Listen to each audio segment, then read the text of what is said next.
वैज्ञानिक एक रोग के ऊपर कंट्रोल करने की चेष्टा करते हैं, इतने दूसरा चार हो जाता है। पहले अक्षय रोग था, उस पर कंट्रोल किया तो कैंसर हो गया। कैंसर का भी 2% को सहारा मिला तो आगे से एड्स शुरू होगी।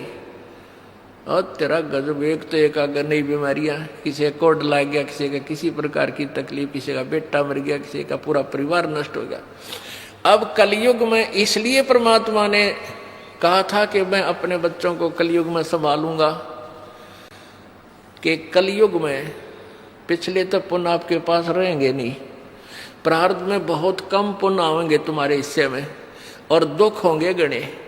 और जो पूजाएं तुम उस समय कलयुग में आप कर रहे होगे, जो काल के द्वारा भ्रमित, कोई देवता की, कोई भैरव की, कोई भूत की, कोई पितर की, या काल के द्वारा भेजे गए नकली संतों की, ये 10-12 संत पंथ बना रखे हैं, 15-16 पंथ हैं, और भी ये नए नए पंथ चल गए, इनमें भी आप पूजा कर रहे होगे तो भी आपको लाभ नहीं होगा, क्योंकि आपके पिछले संस्कार नहीं हैं।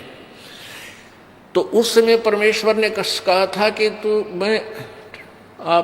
तो काल ने ये कहा था कि कलयुग में इनको ऐसा कर दूंगा, ये भक्ति के योग नहीं रहेंगे, शराबी, कवाबी, स्वार्थी, निर्लज, ऐसी पिक्चरें बना दी। देखते आप देख लो पश्चिमी देशों में नगन नाच हो रहा है, सरेआम जो घूम रहे हैं जैसे पशु घूमया करे, नंगे, कोई कुर्ते के छोटे छोटे कपड़े पहनकर बहन बेटियां भी सरेआम ऐसे घूम रही है। तो ऐसी निर्लज्जता कर दे। अब ये हमारे समाज में भी घर करने लगी। पहले ओठों पर लिपस्टिक, ये नाखून पॉलिश और उस तरह के लटक मटक, ये पाउडर चटक मटक, ये कोई बहन बेटी हमने करती नहीं देखी। ऐसी वो वैसा किया करती थी, उनको घटिया औरतें माना करते थे। और आज देख लो, जब कोई भी पीछे नहीं रही बहन बेटियां, इसी बूंदी पॉलिश लाऊंगी, पूरे नौ न लाल कर लेंगी, मुंह ऐसा बूंदा लाल, देखते बूंदा शक्ल भी ना अच्छी लगे। तो इस तरह की ड्रामाबाजी इस काल ने करवा दी, हमें निर्लज बना दिया। और सरेआम डांस करती हैं ब्याह शादी में, बेटियां नाचे, उड़े बाप नाचे, उड़े बेटी नाचे, उड़े माँ नाचे। अरे थारा गजब, ये तो वैसा ही नाचा करती थी कि तो बंद कोठों में, आज सरेआम नचा दिए काल ने हमारे को, हम निर्लज हो गए। अब इस समाज को देखो, कल बताया था आपको कि इस शिक्षा का अवगुण गणा है, लाभ एक है, और ये लाभ सब अवगुणों को सेट कर देगा।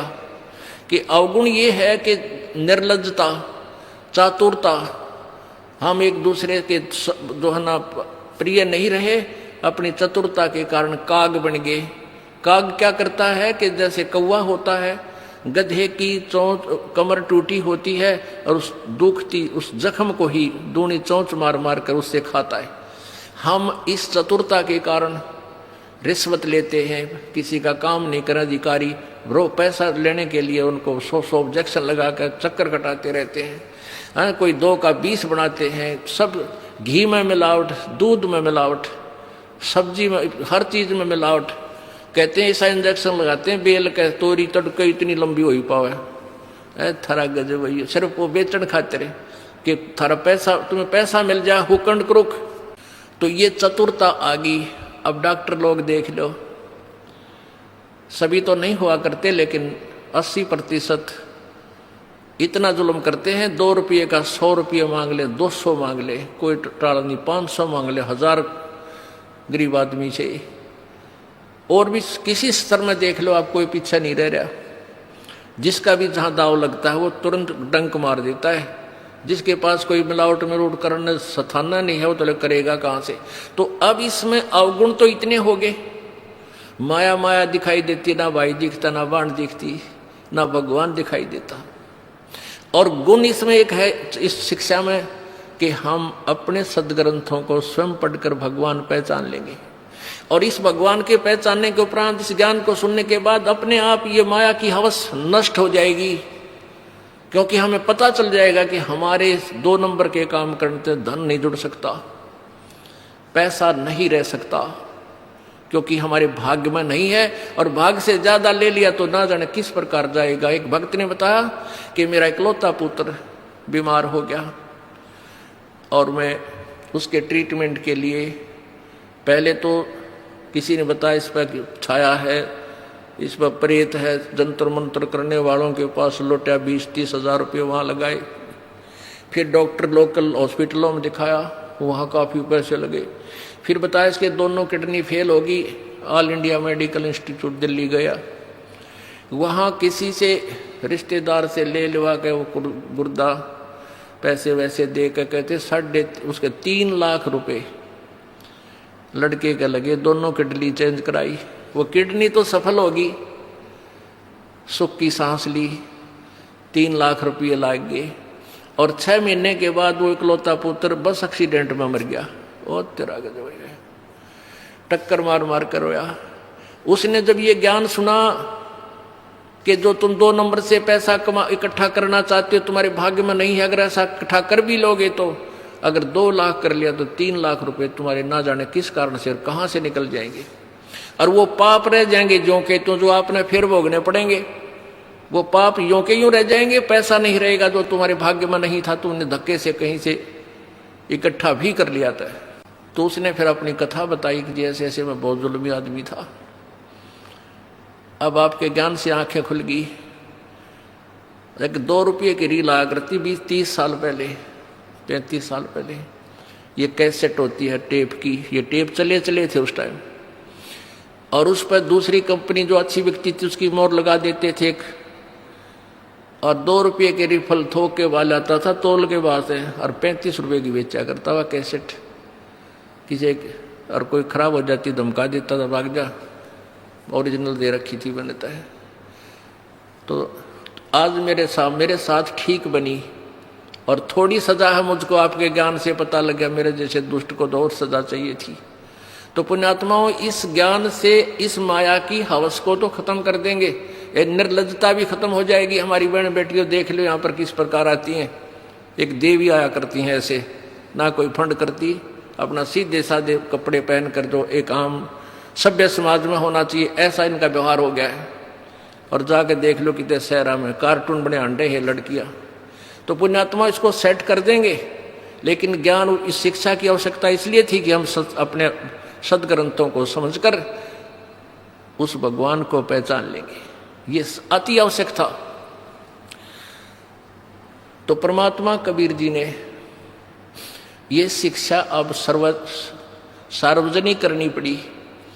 नहीं, पहले केवल एक वर्ग पढ़ता था, एक वर्ग ब्राह्मण, और उस बाकी सब अपना धंधा करते थे, रोटी का जैसा भी धंधा था, कोई पाली जाया करता, कोई भेड़ बकरियां पालता था, उनकी ऊन बेच के गुजारे करते थे, खाते नहीं थे। कोई गायें पालते थे, कोई खेती करते थे, कोई मजदूरी करते थे, अपना ठीक टाइम पास कर रहे थे। ऐसा ही काम हमने चाहिए था, और भगवान की भक्ति साथ चाहिए थी। चाहे कोई आज अफसर है, चाहे गरीब है, अमीर है, मजदूर है, किसान है, चाहे दुकानदार है, अगर वो नेक नीति से काम करे अपना और भगवान की भक्ति करता रहे तो सबका मोक्ष होगा। बुराई छोड़नी पड़ेगी, 2 नंबर का धंधा त्यागना पड़ेगा, और समर्पण भाव से प्रभु के चरणों में आपको लगना पड़ेगा। मोक्ष दूर नहीं है। अब आपका सौभाग्य है कि परमात्मा ने अब ये समय सिलेक्ट कर रखा है, पूर्व निर्धारित था कि कलयुग में जब बिचली पीढ़ी आवेगी तब इन अंशों को मैं पार करूंगा। प्रथम पीढ़ी में परमात्मा, प्रथम जो पीढ़ी थी, प्रथम चरण में आज से 600 वर्ष पहले कबीर परमेश्वर प्रकट हुए स्वयं, और उन्होंने वो लीलाएं करके दिखाई जो भगवान किया करता है। जैसी लीलाएं कबीर परमेश्वर ने की, आज हमारे वेद बताते हैं कि वो परमात्मा ऐसे आता है, छोटा सा शिशु रूप धारण करके आता है, फिर उसकी परवरिश कुंवारी गांव से होती है, वो बड़ा होकर के फिर अपना ज्ञान प्रचार करता है, उसको लोग कवि कहने लग जाते हैं, वो एक सुप्रसिद्ध कवि की उपाधि प्राप्त करता है, लेकिन वो परमात्मा होता है, और वो ऊपर तीसरे धाम में रहता है, सतलोक में रहता है, और वहां से चल कर आता है, गति करके आता है, अपनी प्यारी आत्माओं, श्रेष्ठ आत्माओं को मिलता है। और जो उसकी शरण में आ जाते हैं उनके सर्व रोग, हर तरह के किसी प्रकार की बीमारी है गर्भ में, शरीर में, या कोई और आपत्ति है, कर्म दंड है, उन सब को नाश करके उनको सतभक्ति देता है, सुखी करता है और सतभक्ति करवा के उनको सत्यलोक ले जाता है। वो था पहला चरण। तो उस समय परमात्मा ने आकर अपनी अमृत वाणी में, सूक्ष्म वेद में, कबीर वाणी में, सच्चिदानंद घन की वाणी में ये सारी सृष्टि रचना, ब्रह्मा विष्णु महेश की उत्पत्ति, ब्रह्म की उत्पत्ति, अक्षर पुरुष की उत्पत्ति और सत्य भक्ति कैसे करनी चाहिए, कौन है वो परमात्मा जो पाप नाश कर सकता है, ये अपनी महिमा आप ही आकर बताई। आपने कल वेद में पढ़ा कि वो परमात्मा कबीर देव अपने द्वारा रची हुई सृष्टि और सभी देवी देवताओं के जन्म आपकर स्वयं ही बताता है, स्वयं ही ठीक ठीक विस्तार से बताता है और दूसरा कोई नहीं जान सकता उसकी द्वारा रची हुई सृष्टि को। जब परमात्मा 600 वर्ष पहले आए थे, सन 1398 में आके काशी शहर के एक लहर तारा तालाब में कमल के फूल पर एक शिशु का रूप धारण किया था। वहां से नीरू नीमा नाम के 2 मुसलमान जो लाए थे दंपति, वो उठा ले गए थे प्रभु को। वहां लीलावत परमात्मा जब बड़े हुए, जब 25 दिन के हो गए तो उन्होंने कुछ भी आहार नहीं किया था, तो उसमें कुंवारी गाय का दूध परमात्मा ने अपनी ही लीला से एक कुंवारी गाय मंगवाई थी, भगवान शंकर जी को भी प्रेरित करके वहां भेज दिया था। ये अलग कहानी है, फिर बताएंगे। तो कहने का भाव यह है कि जब कलियुग में परमात्मा आए, प्रथम चरण में धर्मदास नाम के एक सेठ बांधवगढ़ के रहने वाले बहुत बड़े धनी व्यक्ति थे, वो मिले। वो ब्रह्मा विष्णु महेश के पुजारी थे। जैसे हिंदू धर्म में जन्म होने के कारण हम सभी वैसी ही पूजाएं किया करते थे, इन्हीं भगवानों को सर्वेश्वर मानते थे, पूजा के योग मानते थे। तो जब धर्मदास जी को परमात्मा ने ये ज्ञान कराया, धर्मदास जी ने भी एक हिंदू धर्म की रीति से एक रूपदास नाम के गुरु बना रखे थे। उस रूपदास जी ने जैसा भी उनको ज्ञान फीड कर रखा था वो सारा वो जानते थे। गीता जी का पाठ करते थे, पुराणों को भी एक श्रोधार्य मानते थे। तो परमात्मा कबीर जी ने धर्मदास जी को सभी ग्रंथों में बताया कि इसमें ऐसा लिखा है, इसमें ऐसा लिखा है। अब धर्मदास जी पढ़े हुए थे, उसने देखा सारे सदग्रंथों में ऐसा लिखा है, गुरु जी जो बता रहे हैं सत्य है, लेकिन धर्मदास जी की बात को कोई मानने को तैयार नहीं था। धर्मदास जी ने कहा, प्रभु आपने जो ज्ञान दिया ये मेरे हृदय में समा चुका है और इस ज्ञान को कोई भी सुनने को तैयार नहीं है। रिश्तेदार से कहता हूँ वो भी उल्टा होता है, तो मुसलमान बन गया है, तो देवताओं के बारे में गलत बोलता है, तेरी जीभ कट जाएगी, तेरा नाश हो जाएगा, अब मेरा पीछे पड़ लेते हैं। तब परमात्मा बोले, धर्मदास तो 1,00,000 दुहाई, ये सार ज्ञान की तबार न जाई। ये जो ज्ञान इब्बा मत बताइए किसी ने, धर्मदास तो 1,00,000 दुहाई, ये ज्ञान अभी ना बताना कि ब्रह्मा विष्णु में इसके माता पिता है, उस वहां लिखा है और वहां लिखा है, अभी रुक जा, तेरे को बता रहा हूं मैं। नहीं तो ये नकली संत, ये नकली ऋषि, मैं ऋषि आगे ये डोल पीटते पाओगे। और सत्य कलयुग के अंदर इस काल से मेरा वचन है कि पिछली पीढ़ी में इनको मैं ये सारा खजाना दे दूंगा अपने बच्चा थी, और ये सारे नकली संत फेल होंगे उस समय जाकर के जो गीता और वेदों और पुराणों के आड़ में रोटी खा रहे हैं। तो तब मेरे बच्चे मुझे पहचान लेंगे। अब तो इसका जिक्र मत करना किते। धर्मदास तो 1,00,000 दुहाई। पुण्यात्माओं, इतना बढ़िया ज्ञान मिले पाछे के डट्या जा आदमी, उसने बता दो कसूती ललक उठा। इब आप हो, आपको जब ज्ञान हो जाता है, अपना मोक्ष तो आप भूल जाते हो कि मेरा तो मोक्ष होगा ही होगा, फिर भाई को, बहन को, रिश्तेदार को, सबको सुनाने की चेष्टा करते हो। ऐसी उमंग भर जाती है, ऐसी प्रेरणा होती है, स्वाभाविक है और यह होनी भी चाहिए। लेकिन धर्मदास को परमात्मा ने रोक दिया था कि तू बस जिक्र मत करना। धर्मदास तो 1,00,000 दुहाई, ये सार ज्ञान, मूल ज्ञान की तबार न जाई। मूल ज्ञान बाहर जो पढ़ी या बिचली पीढ़ी हंस नहीं तरही, और मूल ज्ञान को जब तक छुपाई तब तक छुपाई जब तक ये 12 पंथ ना मिट जाए। अब ये सारे पंथ खत्म हो लिए, कंडम हो लिए। इन सभी पंथों की आज तक जितने भी पंथ थे, सबके द्वारा लिखी हुई अनुभव की पुस्तकों को इस दास ने पढ़ा, और वेदों के ज्ञाता जो समझे जाते थे उनके अनुभव की पुस्तकों को देखा, सब यूजलेस पाई। उनकी सीडी बना दी, उनके फोटोकॉपी बना दी, ऐसे प्रोजेक्टर में दिखा दिखा के पूरे समाज में भेज दी कि ये बताते थे। अब ये कह नहीं सकते कि हम ऐसा ज्ञान नहीं देते थे, क्योंकि उन्हीं की पुस्तक उन्हीं के द्वारा पढ़ दास ने बोलकर सुनाकर सबके सामने रख दी। अब ये सूख जाएंगे, खत्म हो जाएंगे, खत्म हो गए ये समझो, क्योंकि बुद्धिमान समाज है, इस ज्ञान को समझकर तुरंत समझ जाता है कि उन संत के पास कोई ज्ञान नहीं है।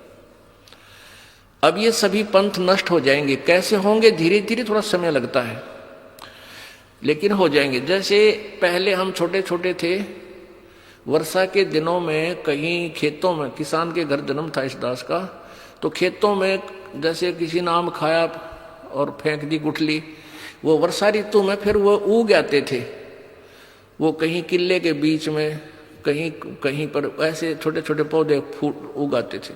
हम उनको वहां से निकाल कर और एक ऐसे स्थान पर लगाते थे जो फिर खेती करते समय डिस्टर्ब ना करें और पौधे भी बन जा, पेड़ भी बने। तो हम वहां से उखाड़ते थे ना, और किसी की नीचे से मिट्टी हट जाती थी, वो जड़, उसकी जड़ें दिख जाती थी, तो यूं कहा करते, तेरा पौधा को ना लागे सूखेगा, तेरे पौधे की जड़ राम ने देख ली, तेरे पौधे की जड़ राम ने देख ली, सूखेगा। और वो सूख जाता था, क्योंकि वहां से पाड़ के लांदे फिर दूसरे खेत में ले जाते, इतना वह मट्टी जिसके नहीं होती उतना वह पौधा ठीक नहीं, वो रहती नहीं उसके अंदर वह क्षमता, तो वहां लगाते तो वो सूख जाया करता, एक दिन 2 दिन बाद 2 दिन हरा दिखता, फिर सूख जाता था।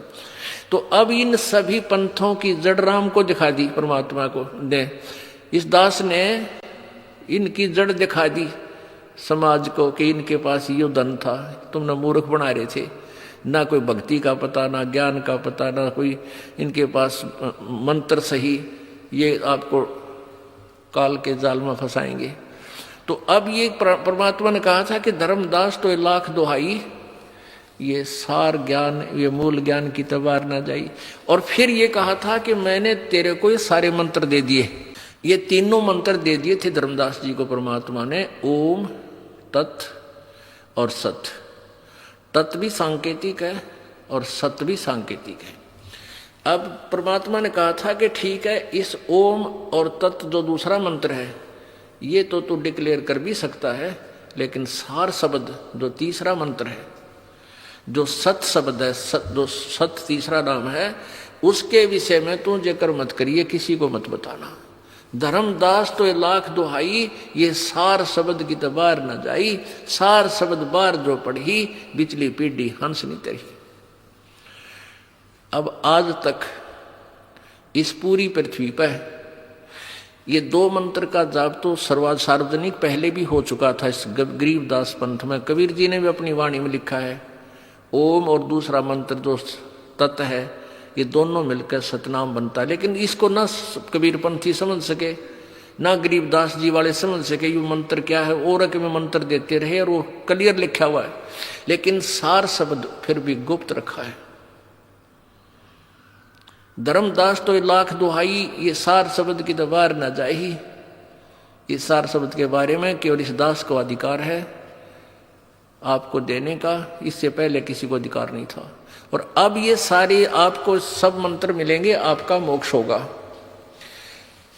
आपका सबसे बड़ा सौभाग्य है कि आपका जन्म इस कलयुग में हो गया, उस चरण में आज बैन उठ गया इस काल का, आप सभी पार होगे, चाहे कोई मजदूर है, चाहे कोई सेठ है, चाहे राष्ट्रपति है। यदि वो सतभक्ति और समर्पण भाव से करेगा तो सभी की जहाज में बैठकर सतलोक जाएंगे। ये ऐसा मंत्र है, आपको दिया जाएगा, ऐसा ज्ञान है। सबसे पहले आपको विकार रहित किया जाएगा, सब बुराई छुटाई जाती है, बीड़ी, शराब, मांस, तम्बाकू, चोरी, चप्पा, ये रिश्वत वगैरह, ये सारी त्यागनी पड़ेंगी। फिर देखना तुम्हारे घर में बरकत है, कितना आपको सुख देगा भगवान, आप सोच भी नहीं सकते। और आप ये सोचा करोगे सचमुच परमात्मा सुना करते ऐसा सुख देता है, आपके घरों में डेली होया करेंगे। जैसे कल आपने देखा, कल आपने सुना उस गरीब परिवार की कहानी कि मेरा छोटे से का बाप मर गया था और पिताजी की मृत्यु हुई तो लोन ले रखा था बैंक से, वो लोन भर नहीं सका, हमारी बहुत खस्ता हालत थी। और माता अकेली रहेगी, कुमार वाली मजदूरी करे, और लोन आ गया कई हज़ार रुपये रोजाना। महीने 2 महीने में बैंक से वो लेटर आ जाए तुम्हारा इतना लोन है भर दो। तो उनकी माता गई थी वहाँ पर बैंक में कि भी ये तुम्हें पर्ची भेजी है, इसका सारा तो मैं नहीं भर पाऊंगी, और जो ब्याज रहित अगर लेना चाहो तो मैं दे सकती हूँ। इस तरह कोई सोच कर गई थी वह, कोई क्लियर करो तय। तो कलर कहने लगा तुम्हारा बैंक में कोई लोन शेष नहीं है, तुमने सारा भर रखा है। वो उसके साथ शरोरी है कि तू ढंग से नहीं देखता है, तुम कल न फिर मेरे हमारे पर और दुगना तिगना बना के भेज दोगी, तो ढंग से बता मेरे को। उनकी दोनों की लड़ाई, ऊंचे ऊंचे बोलने लगे। बैंक मैनेजर आ गया, कहने लगा बहन क्या झगड़ा है तुम्हारा? बोला जी मेरा हमारे यहाँ चिट्ठी भेज रखी तुमने हैं, और ये हमारे ऊपर लोन है, यूँ नो क्या लोन तुम्हारे पास है नहीं, तुम फिर इसका दुगना बना के भेजोगे, हम थोड़ा थोड़ा देना शुरू करें जैसा हमारी गुंजाइश है, कुछ करें इसका तो बताओ, मुझे क्लियर बताओ। बैंक मैनेजर ने बोला जा बहन जी मैं देखूंगा, मैं खुद चेक करूंगा। उसने खुद चेक किया, कंप्यूटर में देखा, कंप्यूटर में देखा तो कहने लगा तुम्हारा सारा लोन क्लियर है। वह फिर शर होगी, न बोली तुम मत बकाओ मेरे को, ये तुमने चिट्ठी भेज रखी। वह चिट्ठी उसने दी पाड़ और लिख कर दे दिया कि तुम्हारा कोई लोन नहीं है, समौर मार दी। बोलो सतगुरुदेव की। अब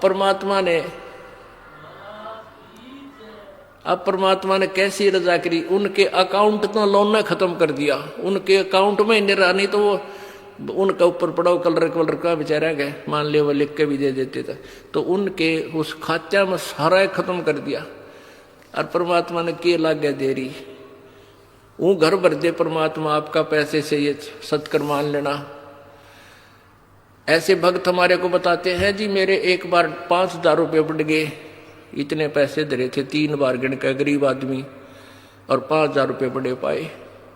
तो पुण्यात्मा विश्वास रखना मालिक पे, 2 नंबर के धंधे करके दूने पाप कमाओगे और अंत में पापों की गाड़ी भर ले जाओगे। यहाँ परमात्मा आपके आने वाली आपत्तियां, जैसे आपके ऊपर कोई पाप कर्म के कारण कोई दंड आना, उसको भी खत्म करेगा। तो इसलिए परमात्मा बताते हैं, अपनी महिमा आप बताते हैं, आजा बंदे शरण राम की फिर पाछे पछतावेगा। भाई आजा बंदे शरण राम की फिर पाछे पछतावेगा। इसलिए परमात्मा कह रहे आ जाओ तुम अब भी मेरी शरण में। जैसे गीता जी अध्याय नंबर 18 के, गीता जी अध्याय नंबर 18 के श्लोक नंबर 62 में गीता ज्ञान दाता कहता है कि अर्जुन तू सर्वभाव से उस परमेश्वर की शरण में जा, उसकी कृपा से ही तू परम शांति और शाश्वत स्थान यानी सत्यलोक को प्राप्त होगा। परम शांति कि वहां जाकर तुझे परम शांति होगी, वहां कोई कष्ट नहीं उस सतलोक में। वो कैसा है वो सतलोक? भाई शंखों लहर मेहर की उपजे कहर नहीं जा कोई, दास गरीब अचल अविनाशी सुख का सागर सोई। उस सतलोक के अंदर कोई दुख नहीं, किसी प्रकार का कोई कष्ट नहीं, बुढ़ापा नहीं। इस जीव के लिए सबसे बड़ा दुश्मन है बुढ़ापा। मृत्यु भी देखी जा, चल हो जाए तब एक दिन कट जा टंटा। ये बुढ़ापा है ना, ये रुआ ले से इस प्राणी को। और इस कलयुग में तो और ज्यादा ना बालक अच्छे रह रहे, ना कोई ऐसी पुत्र वधुओं को ज्ञान रहा, बेटियों को जो थोड़ी बहुत दया धर्म भी वो खत्म होती जा रही है। तो इस प्रकार ये बुढ़ापा, इस समय का बुढ़ापा सबसे बड़ा कहर होगा आपके लिए। पहले तो लाज शर्म करा करते, कोई पड़ोसी कह देता, रिश्तेदार ते भी नो डरा करते, भी कुछ आकर टोक देगा, बूढ़े सेवा ना करते। इब तेनो कह तू ले जा, तने घना अच्छा लग गया तो कर ले सेवा इसकी। तो इतने निर्लज हो गए हम। तो अब हमने भगवान की घनी जरूरत है। और सही भक्ति करेंगे तो बुढ़ापा आपका ऐसा कट जाएगा ना, बेरा बिना पटन दे भगवान। 100 तो दर्दांत दूर करेगा, कोई आपत्ति आओगी हल्की सी करके टाल देगा आपको। आखिरी सांस तक आपका हाथ पैर चलते रहेंगे, आपको स्वस्थ रखेगा। तो ये बुढ़ापे वाला कहर भी टल जाएगा और सतलोक भी प्राप्त होगा। और इस मार्ग पर कैसे लगना चाहिए, इस मार्ग पर हमने कितना समर्पण चाहिए, कितनी दृढ़ता चाहिए। बालकों का खेल नहीं है ये। हम एक तो स्वार्थवश लगे रहे, 2-4 काम हो गए, एक कार्य नहीं सरा तो मन में दोष आ जाता है, कोई लाभ नहीं हुआ। हमने टारगेट जो बना रखा होता है, अगर वो हो जाए तो हम समझते हैं भगवान ने ठाठ कर दिए। और हो सकता है जिस उद्देश्य से आप परमात्मा से डिमांड कर रहे हो और वो वस्तु आपके लिए आने वाले समय में आपके लिए हानिकारक हो, तो परमात्मा वो आपको देगा नहीं, वो नहीं देगा यदि आप भगवान से की शरण में हो। और आपको वो नहीं देगा क्योंकि मेरी आत्मा को ही बर्बाद कर देगा, लगे लगाए पौधे को नष्ट करेगा। और आप ये सोच लेते हो परमात्मा ने ये हमें लाभ क्यों नहीं दिया, और आप भगवान से दूर हो जाओगे तो आपका दुर्भाग्य होगा। इसलिए ये रह रह कर ज्ञान दिया जाता है कि आप रोगी हो और ये हॉस्पिटल है जन्म और मृत्यु के रोग को काटने वाला। ये वो दीर्घ रोग है जो ना ब्रह्मा से कट सकता, ब्रह्मा का अपना नहीं कटा। विष्णु जी को भी ये रोग है, ब्रह्मा जी को भी रोग है, विष्णु जी को भी मृत्यु का जन्म मृत्यु का रोग है। इस ब्रह्म को भी जन्म मृत्यु का रोग है, पर ब्रह्म को भी है। केवल एक परम अक्षर ब्रह्म है वो परमात्मा, जो जन्म और मृत्यु के रोग को काट सकता है। और वो ये हॉस्पिटल है बरवाला आश्रम, सतलोक आश्रम बरवाला। यहाँ पर उस दीर्घ रोग का ऑपरेशन होता है। अब सच परमात्मा के दरबार में आप आगे, जैसे आप हॉस्पिटल चले जाते हो, आज हॉस्पिटल में जाके आप डॉक्टर को अपना रोग बता देते हो, डॉक्टर अपनी जांच करके क्लियर कर लेता है कि हाँ आपको ये रोग है, फिर वो आप कहते हो जी ट्रीटमेंट कर दो। तो उसमें डॉक्टर आपका ट्रीटमेंट करता है, आपका जो है इलाज करता है, तो उसमें आपकी सलाह नहीं लेगा। वो अपने हिसाब से आपको इंजेक्शन लगाना है इंजेक्शन लगाएगा ही लगाएगा, ग्लूकोज लगानी है ग्लूकोज लगाएगा। और यदि ऐसी कोई स्थिति आ गई तो आपका ऑपरेशन भी करेगा। हाँ, इतना अवश्य बता देगा कि इसके ऑपरेशन की आवश्यकता पड़ेगी, बोल तरीके सलाह है। यदि आप कहोगे ऑपरेशन नहीं कराता तो जा अपने घर में मर, ऑब्जेक्शन है तो जा, फिर जाते मरेगा। तो ऐसे ही यहाँ आप आगे, और ये दास डॉक्टर है, परमात्मा कबीर जी की पावर से सारा काम होगा।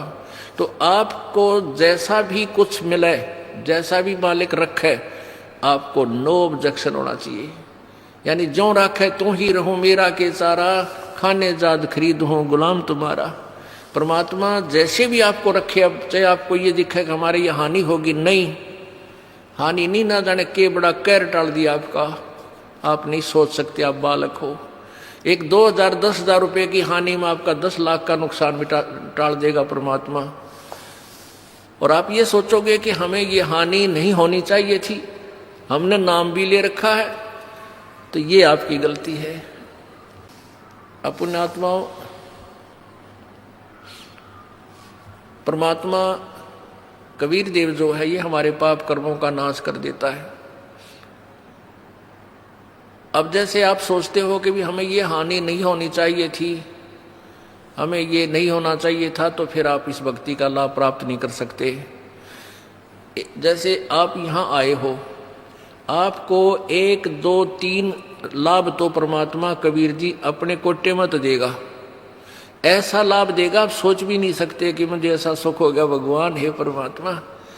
अब यहाँ जो भाई बहन आते हैं, जो 2 वर्ष 3 वर्ष के लग रहे हैं, 4 वर्ष के 5 वर्ष हो गए, वो शुरू में आते हैं, जो तो ये कहे जी हमारा ये नुकसान हो गया, ये लाभ नहीं होता, ये बीमारी होगी, ऐसा नहीं होता।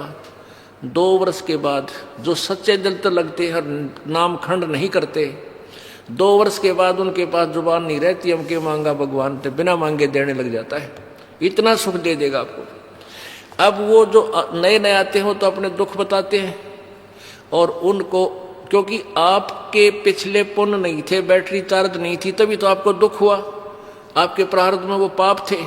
अब परमात्मा ने आते ही वो पाप काट के आपके सुख लिख दिए, तो अपने कोटे से आपको दिया। फिर आपको कहा जाता है कि बेटा, बच्चा बेटी, अब तू भक्ति करके अब अपनी कमाई स्वयं कर। एक दो सुख तो इसलिए दिया जाता है कि ये पहचान लेके भगवान है यहाँ पर, और फिर आपने स्वयं अपनी मजदूरी करनी पड़ेगी, तभी तुम सेठ होगे। तो यहाँ आते हो, जैसे कोई भक्त आता है, पहले तो आप सच्चे दिल से शुरू में लगते नहीं। यदि आप शुरू से ही समर्पण कर दो और छोड़ दो सब पूजाओं को, देखना आपके ऊपर 1 वर्ष के अंदर वारे न्यारे कर देगा भगवान, लेकिन नहीं कर पाते।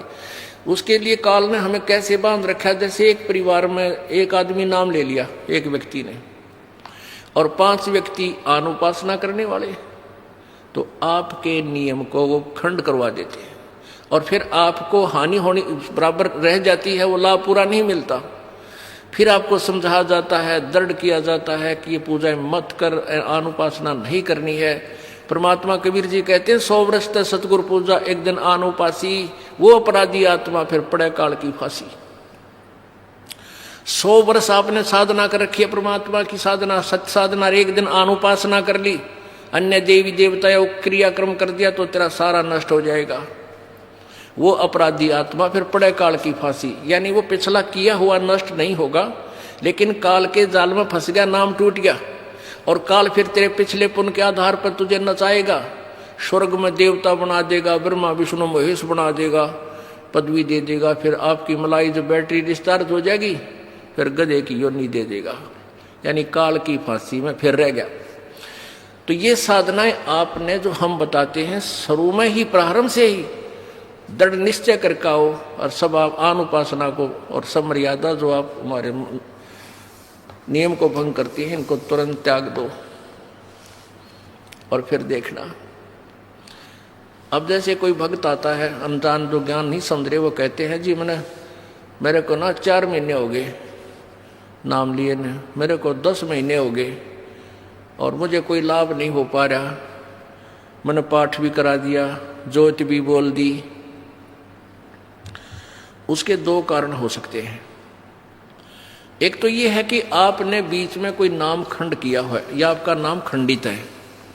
जब नाम कनेक्शन कट गया तो पावर आएगी नहीं, तो बिजली नहीं आएगी, तो आपके पंखे चले ना कूलर चले।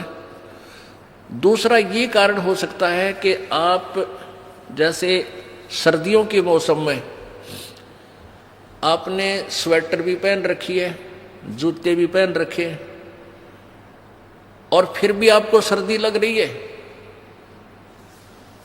तो क्या कारण है कि सर्दी घनी है। सर्दी घनी है तो उसका क्या उपाय है कि जर्सी और पहन, और जर्सी से भी सर्दी लग रही है तो कंबल और ले। उसका विकल्प यही है, और तरीका नहीं। अब कोई ये कहे कि मैंने स्वेटर भी पहन रखी और फिर भी सर्दी लगती है, क्या फायदा हुआ, मैं तो स्वेटर निकाल कर फेंक देता हूं, तो वो बोली बूच होगा होता है। अब आपने नाम ले लिया, आपने जोत भी चढ़ा दी, जोत भी लगवा दी, धर्म पाठ भी करवा दिया, और फिर भी आपके ऊपर थोड़ी बहुत आपत्ति है, तो पाप कर्मों की सर्दी बहुत भयंकर है। यदि देखो आपने कंबल ओढ़ लिया, कंबल ओढ़े हुए और फिर भी सर्दी लग रही है, तो क्या उस कंबल को फेंक देने से सर्दी खत्म हो जाएगी? नमूनिया होगा। कंबल ने जितना उसकी क्षमता थी उतना प्रोटेक्शन आपका कर रखा है। अगर ये कंबल भी ना होता इतनी सर्दी में तो नमूनिया हो जाता आपको। तो ऐसे ही आपके ऊपर पाप कर्मों की सर्दी घनी है, और इतना कुछ धर्म करने के बाद भी थोड़ा बहुत ठूठा कितना हाथ पांव ठंडे हो रहे हैं, तो क्या नाम छोड़ देने से आपको लाभ हो जाएगा? वो नाम रूपी कंबल को फेंक देने से, धर्म रूपी कंबल को फेंक देने से आपको हानि होगी। उसका तरीका है कि और बढ़ा, रजाई ओढ़नी पड़े, रजाई ओढ़, और आग बाल कर सेंकना पड़े तो आग बाल कर, हाथ पैर सेंक कर अपना गर्मी प्राप्त कर।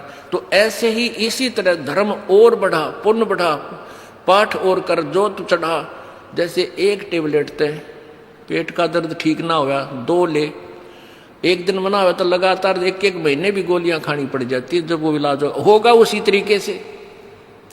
तो आपका जो ये पाप रूप कर्मी जो कर्म रूपी सर्दी से आप जो परेशान है, इसका यही तरीका है और इसमें आपने पीछे नहीं हटना, आगे को बढ़ना चाहिए।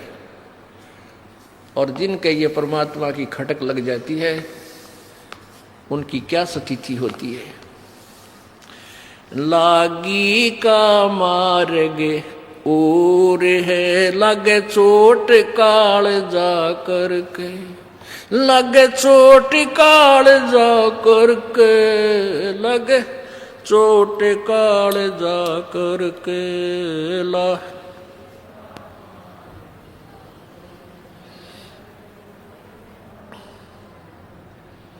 बन बीच भरतरी भूप ने एक मारा ताण निशाना, बन बीच भरतरी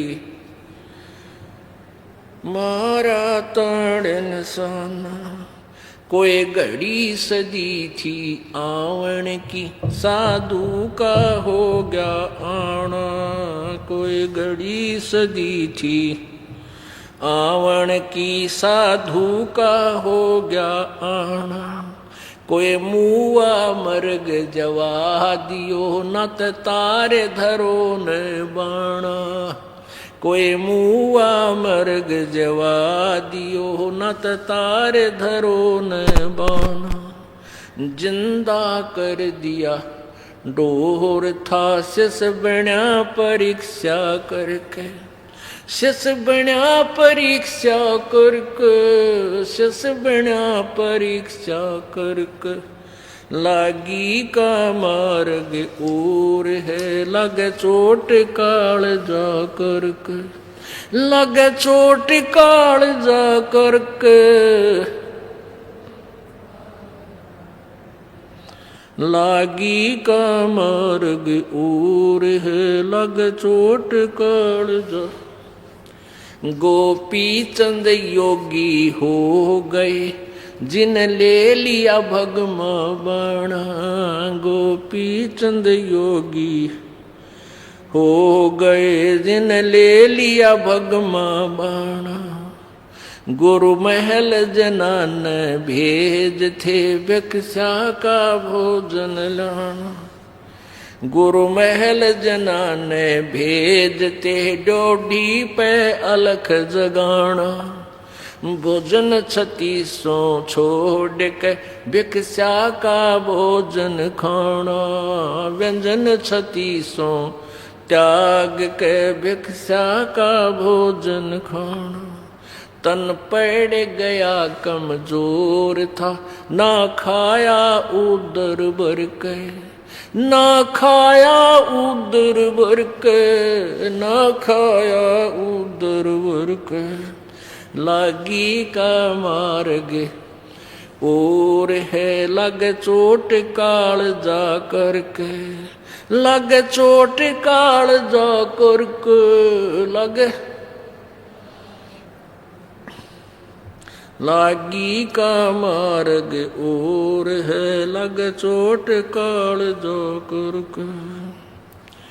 बाजीद कहे उठाओ ऊंट को लोग कहें ये मुआ, बाजीद कहे उठाओ ऊंट को लोग कहें ये मुआ।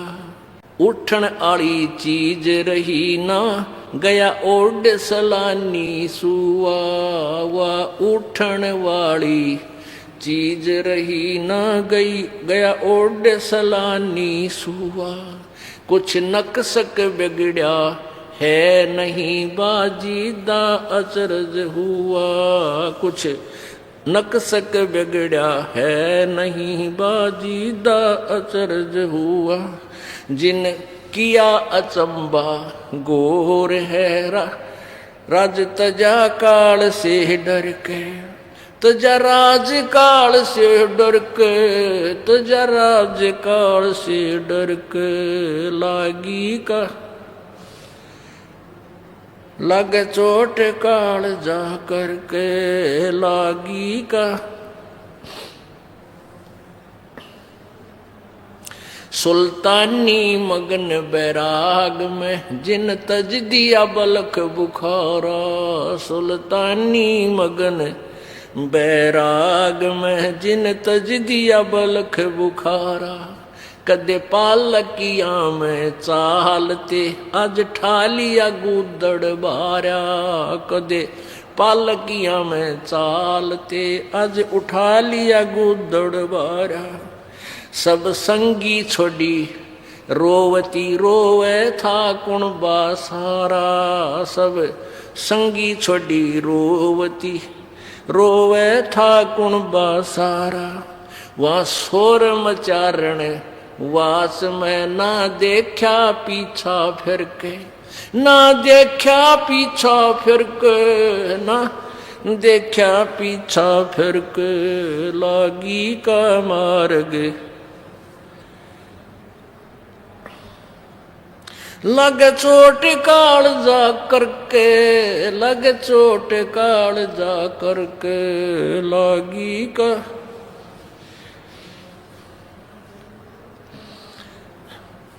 कुएं में शेख फरीद ने किसी मीठी बोली बासा। कुएं में शेख फरीद ने किसी मीठी बोली बासा। तुम चुन चुन कगा खा लियो रे मेरे हाडा पर का मासा। तुम चुन चुन कगा खा लियो रे मेरे हाडा पर का मासा। मेरे दो नैना मत छेड़ियो मोहे राम मिलन की आशा।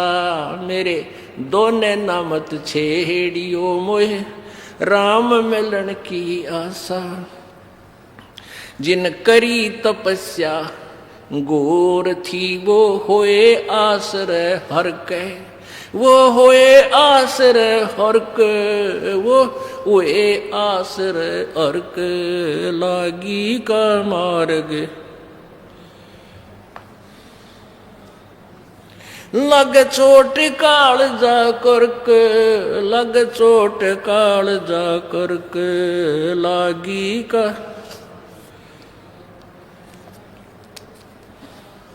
करके लागी का मार्ग जो और है। लग चोट काल जा। पीपा दरिया में कूद गए रजिन कैसी करी डठाई। पीपा दरिया में कूद गए रजिन कैसी करी डठाई। वो नर पाड़ा जीत गए रजिन सिर धड़की बाजी लाई। नर वो पाड़ा जीत गए जिन सिर धड़की बाजी लाई। कह मंगलानंद चेतियो तुम सोच समझ मेरा भाई। कह मंगलानंद चेतियो रे कुछ समझ सोच समझ मेरा भाई। बिन चेते यु झूठा शोर है कुछ जाइयो सुकर्म करके। कुछ जाइयो सुकर्म करके। कुछ जाइयो रे सुकर्म करके लागी का मार्ग। और है लग चोट काल जा करके। लग चोट काल जा करके। लग चोट काल जा करके लागी का।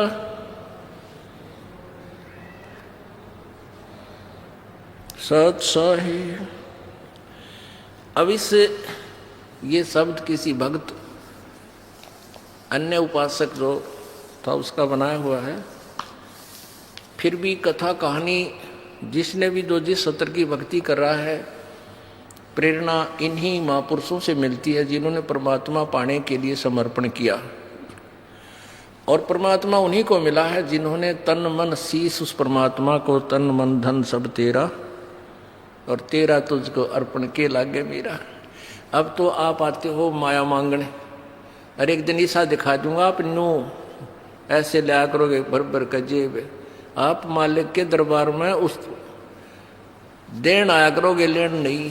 क्योंकि आपके द्वारा किए शुभ कर्म इतने प्रफुल्लित होंगे और आपको माया की के अवगुण का पता लग जाएगा। फिर भी इस माया को जोड़ जोड़ कर इसके लिए 2 नंबर का काम करके कर्म नहीं बिगाड़ सकते। तो समर्पण करोगे, तन मन शीस ईस अपने पे, तन मन शीस ईस अपने पे, पहले में चोट चढ़ावे, जब कोई राम भगत गत पावे, हो जी जब कोई राम भगत गत पावे, हो जी। कहने का सारी कुछ प्रक्रिया आपको समझाने के लिए बताई गई है कि आप इस मार्ग पर लगो, उसी दिन से आप समर्पण कर दो, या इस नाम को लो मत, इसको समझो। पहले हमने पुस्तक बना रखी है, वो ले जाओ, बार बार उनको पढ़ो अच्छी तरह, उनको ज्ञान को समझ कर आओ, नाम लो। सतनाम तो तब तक मत लेना जब तक आप इस ज्ञान को पक्का दृढ़ नहीं समझ चुके हो, इसलिए हम लेट करते हैं। अब प्रथम नाम ले लिया, थोड़ा बहुत खंड वंड हो गया तो चलेगा, और सतनाम लिए पाछे फिर भी तुम गड़बड़ करते रहते हो, तो उतना लेट हो जाओगा। लाभ आपको मिले तोगा, क्योंकि फिर शुरू करवाएंगे, फिर स्टार्ट होगा। तो इतना आप डगमग होकर के विचलित भी हो सकते हो कि नाम हमारा लाभ नहीं हो रहा। लाभ इसलिए नहीं हो रहा कि आप अन्य मर्यादाएं नहीं निभा रहे जो निभानी जरूरी थी। तो उन सब से पहले उनको निभाओ, दृढ़। एक दवाई देता है वैद्य, वो ये कहा करता है भाई दवाई से ज्यादा परहेज गणा काम करेगा। अब जैसे शुगर है किसी का, और डॉक्टर कहता है भाई चीनी नहीं खानी, तो डॉक्टर कोई बॉडी बूझ थोड़ा वैसे कह रहा तू ये चीनी मत खाना, और तो फिर भी चीनी खा रहे हो, फिर कहते डॉक्टर साहब को लाभ तो हुआ नहीं। तो आपके साथ ऐसे बनता है कईयों के साथ कि हम कहते हैं ये पूजा नहीं करनी, इनको त्याग देना, हम जो बताएं यही खाना, यही गोली खाना, अर्थात ये दवाई लेना, ये मंत्र जाप करना, और जो पहले तुम करते हो वो नहीं करनी चाहिए। फिर देखना रोज नए चमत्कार आपके घरों में होंगे, आपका थूक सूख जाएगा दुनिया को लाभ बताते बताते कि हमारे घर में ऐसा लाभ हुआ, ऐसा। एक परिवार को यहाँ खड़ा कर दूं जिसने 5 वर्ष 6 वर्ष हो गए नाम लिए ने, जिन्हें सच्चे नीत भक्ति की है मर्यादा में रहते हुए, आप उसके सैकड़ों सुख सुन सकते हो। ये वो कबीर भगवान के दिए, और आपके घर में भी होंगे। अब परमात्मा कहते हैं भाई, कबीर साहब कहते हैं जैसे मोती ओस का ऐसी तेरी आवे, गरीब दास करो बंदगी बहुर न ऐसा दाव। ये भी दाव लगे आपका। ये कलयुग का समय, ये वो पीढ़ी पिछली पीढ़ी का समय रहा आपका, मनुष्य जीवन बहन भाई बेटी का। और अब कहते समझा है तो सिर दर पाओ, बहुर नहीं रे ऐसा दाव।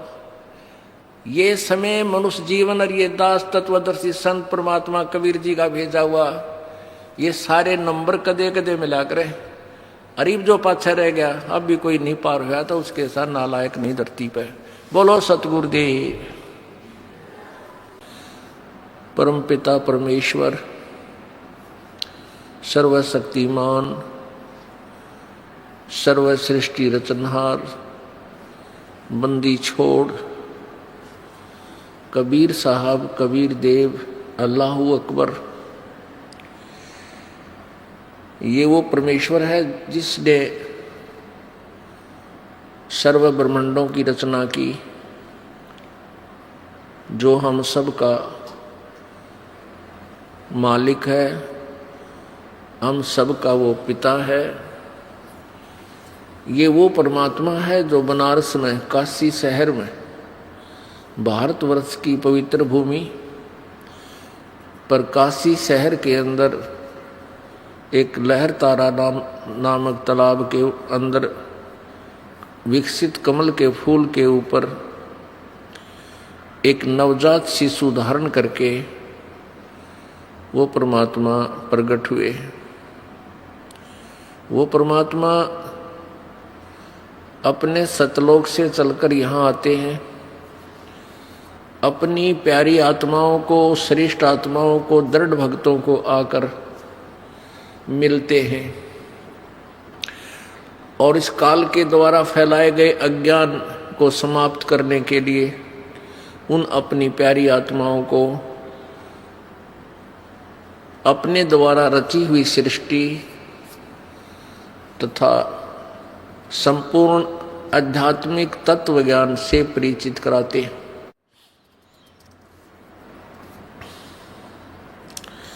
पुण्यात्माओं, परमात्मा प्राप्ति कोई कठिन विषय नहीं है, क्योंकि परमात्मा प्राप्ति के लिए मानव शरीर हो, पूर्ण संत हो, पूर्ण संत से उपदेश प्राप्त हो और आपकी सच्ची श्रद्धा और सच्ची लगन हो, अपना दैनिक कार्य स्वाभाविक कर्म करते हुए जिसका जैसा भी कोई कार्य है उसको करते करते आप परमात्मा प्राप्ति कर सकते हो। इसमें जो सबसे कठिन कार्य काल भगवान ने बना दिया वो ये है कि परमात्मा को कैसे पहचाने। जब तक हमें ये दृढ़ विश्वास नहीं होगा कि ये लाल है तो हम उसकी पूरी कीमत नहीं दे सकेंगे। जिसमें हमें ये पक्का विश्वास हो जाएगा कि ये लाल है तो सौदागर उसकी पूरी कीमत देने में आनाकानी नहीं करता। अभी तक हम अपने परमात्मा, अपने मूल मालिक, अपने पिता को नहीं पहचान सके और हम इन ब्रह्मा विष्णु महेश जी, ब्रह्म परब्रह्म, इन्हीं तक के ज्ञान से रंगे हुए थे और हमारी साधना का जो टारगेट था, हमारी साधना की जो अंतिम पहुंच थी वो ब्रह्मा विष्णु महेश, विष्णु और शंकर जी तक ही थी। ब्रह्मा जी को तो हम दंत कथाओं के आधार से रिजेक्ट किए हुए थे कि ब्रह्मा की पूजा नहीं करनी।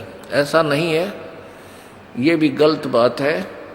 ये तीनों एक जैसे, एक ही सत्र के श्री ब्रह्मा जी, रजगुण श्री ब्रह्मा जी, सतगुण श्री विष्णु जी, तमगुण श्री शिव जी, ये एक ही सत्र के भगवान हैं। इनकी एक जैसी पावर है, इनके विभागों का अंतर है।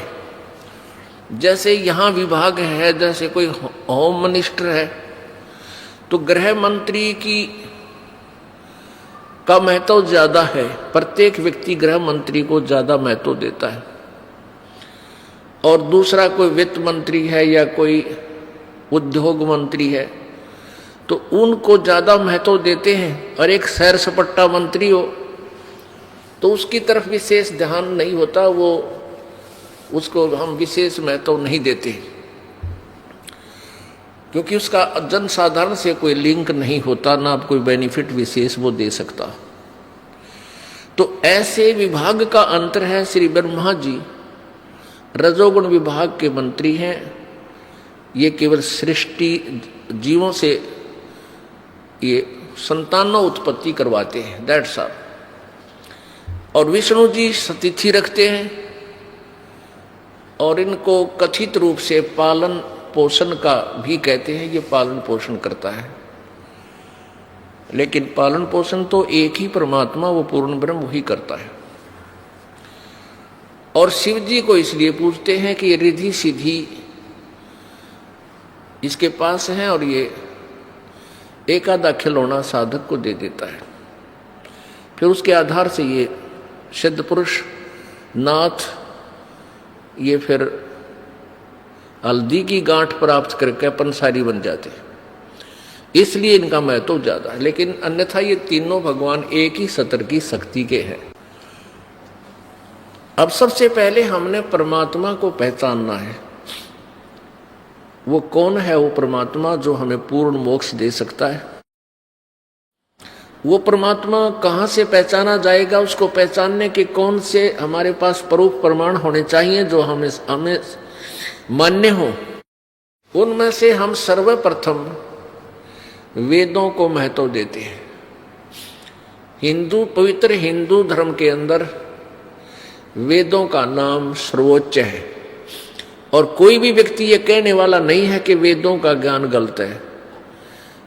एक आधे कुछ सिरफरे हैं वो ये कहते हैं वेद भी तो एक किसी इंसान ने लिखे हैं, व्यास जी ने लिखे हैं, और गीता जी भी तो व्यास जी ने लिखी है, वो भी तो उन्हीं का अनुभव है। और कुछ ये कहते हैं जैसे विशेषकर राधा स्वामी वाले,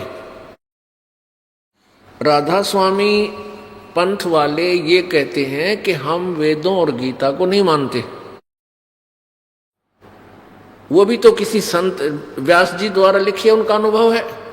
हम तो अपने गुरुओं की, हमारे गुरु संत ने जो ज्ञान दिया है वो वेदों से भी न्यारा है, वेदों से भी उच्चतम है। तो पुण्यात्माओं, इन ऐसी व्याख्याओं से कुछ एक ऐसे व्यक्ति हैं जो ईब कलयुग में अभी 150 वर्ष से यह बिजली गिरी है कि वेदों को भी नकारा करने लग गए कुछ व्यक्ति। क्यों करने लगे? कि वेदों का ज्ञान नहीं था हमें। तो सबसे पहले तो एक 10 मिनट का सत्संग इस राधा स्वामी पंथ का ही कर देते हैं, जो वेदों को भी नकारा करते हैं और कहते हैं हमारे गुरु जी शिवदयाल जी वो परम धनी थे, उनका ज्ञान अद्वितीय है।